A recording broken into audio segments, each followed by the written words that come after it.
এ পর্যন্ত অনেক ঐক্যমত কমিশন হয়েছে, অনেক কমিশন গঠন হয়েছে, অনেক আলোচনাই হয়েছে, কিন্তু এ পর্যন্ত কোনো জ্ঞানবান এবং মানে সদয় ব্যক্তি বলছে কি শেখ হাসিনা যা করে গেছে করেই গেছে, আমরা আর এই কাজ করব না, আমরা এই সরকার প্রধান হওয়ার জন্য আর মারামারি খুনোখুনি করব না, আমরা একমত পোষণ করলাম, আমরা নির্বাচন দিয়েই আমরা যে যে আসনই পাবো এইটা সবাই একমত হয়ে সবাই এক টেবিলেই আমরা দেশের উন্নয়নেই কাজ করব, এমন কোনো বড় দল বলেনি।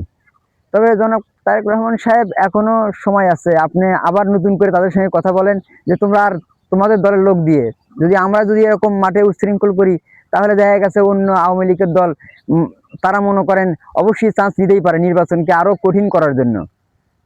এই টেনশন করা যাবে না। সত্যি সত্যি জনমানুষের উন্নয়নেই কাজ করবে তারেক রহমান সাহেব এবং তাকেই ভোট দিয়ে আমরা জয়যুক্ত করবো, এই বলে আমি আমার কথা শেষ করলাম। আসসালামু আলাইকুম।